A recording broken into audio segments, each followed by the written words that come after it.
What's up, YouTube? Capital G here. Got a little tidbit of news and information for you guys to check out. So over the last 12 to maybe 36 hours, Konami has been teasing us as to what's going to be coming down the line in the Yu-Gi-Oh! Trading card game. Now, before I start talking about this, let me just, temper your expectations. None of this will see the light of day in the TCG until next year. So don't be thinking, oh, Cap G, I can't wait to play with this stuff in, December or November or anything like that. Guys, it might be released in the OCG before the end of the year, but we are not going to see these in the TCG. Anyways, we got some information as to our next deck building booster set, and they actually showed off the archetypes. And then we have information when it comes to our next core booster set. Now, keep in mind, this is going to be the booster set that is released after Phantom Rage, and we already know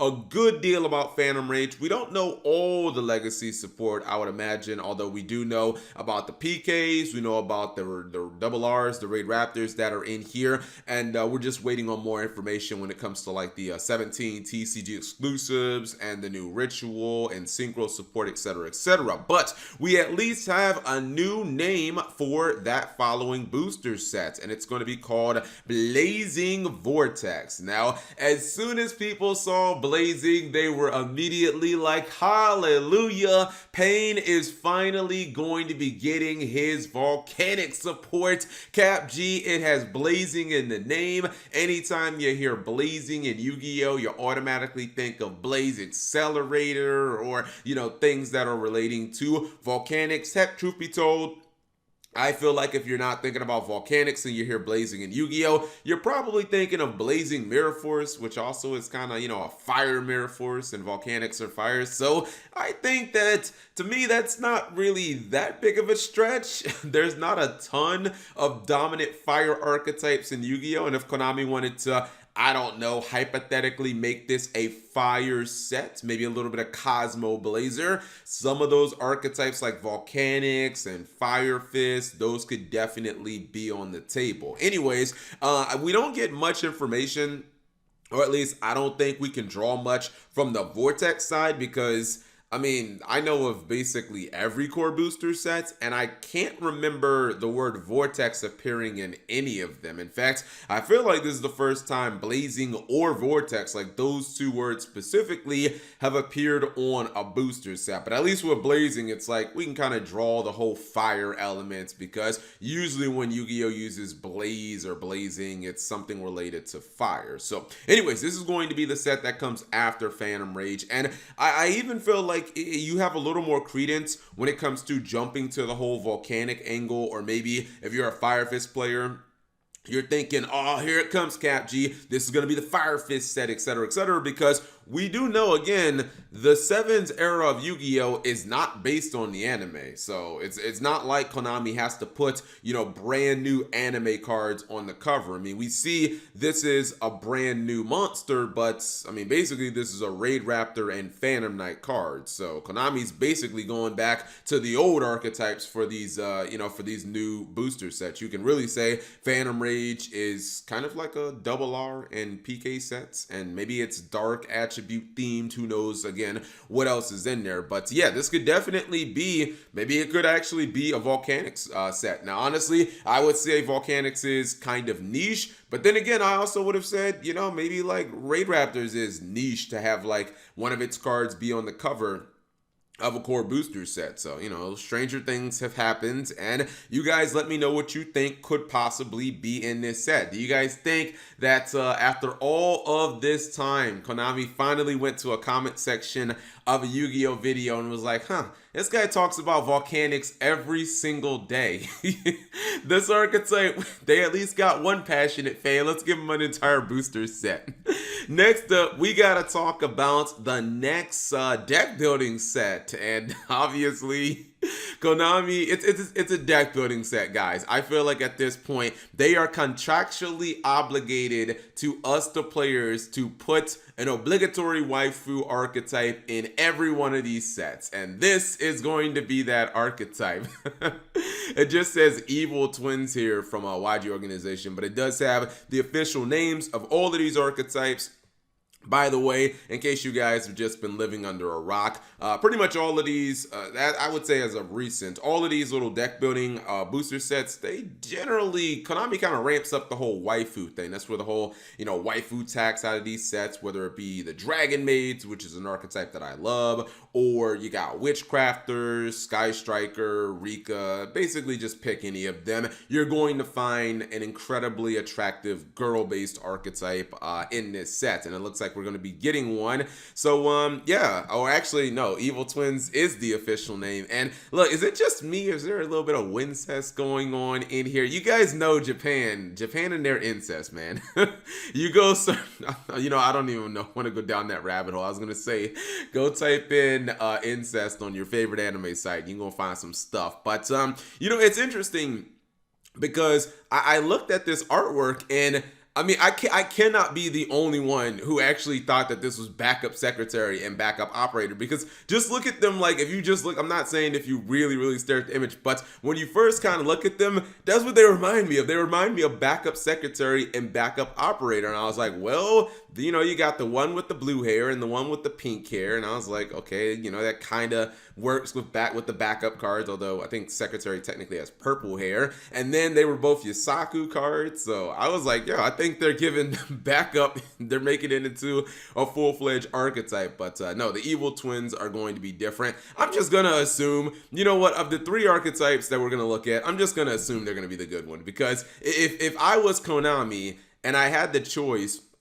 between a scary looking archetype and maybe a warrior archetype and then a waifu archetype, which one am I making good? I'm always going to pick the waifu archetype. Like, I would always want Sky Striker to be the good deck out of the set because it has the pretty girls, so you're going to buy it. To me, that's just very easy to to me, that's a stupidly easy decision. Like, make the girl archetype good because players are more likely to buy that. We have this other archetype that looks just bizarre. It kind of looks like a cross between, what is this, like Neo Daedalus and Fire Kings, because this definitely looks like Garunix's wings, the high avatar Garunix, the Fire King boss monster. This could also be a fire archetype because there is literally fire coming off of this guy's skin or feathers or something like that. This archetype is going to be called the Dragon Deity of the Absolute Flame. Okay, so there you go. It is gonna be it is gonna be fire based, and it's gonna be dragon based. Oh goodness, another guard dragon deck. No, I'm just kidding.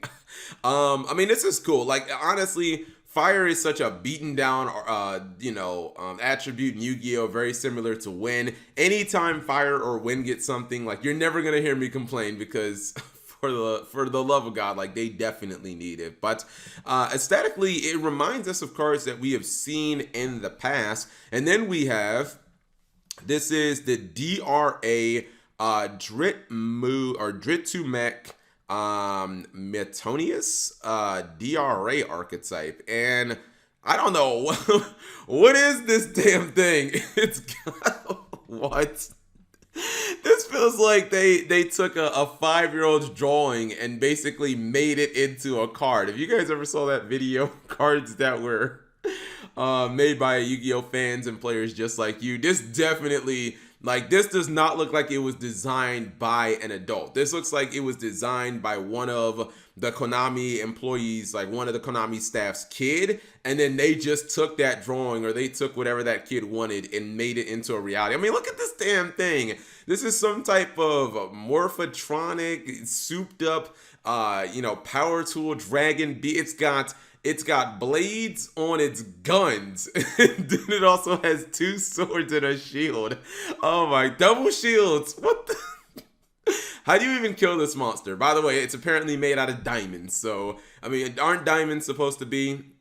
According to JoJo, diamonds are unbreakable. So if you already can't break diamonds, and then it has shields on top of the diamonds, and then swords and blades and guns on top of the shields that are made of diamonds, how do you even take this monster down? I'm going to assume this monster is going to be based on the Duelist Kingdom rules of, like, it's, how Bandit Keeps machine monsters were unaffected by magic-based attacks, and Joey, like, couldn't kill them. I'm just going to assume this is going to be that, this card's going to be running on that type of technology. But I don't know what this could be. I mean, my knee-jerk reaction, or my first, I guess, thought, my dualist intuition is telling me that it obviously should be a machine. But Konami's been kind of on this rock train of lately, and you guys know Adamanticators are a lot of archetypes that have anything to do with like precious metals and jewels and stuff generally end up being rocks. See Gem Knights, see Adamanticators, but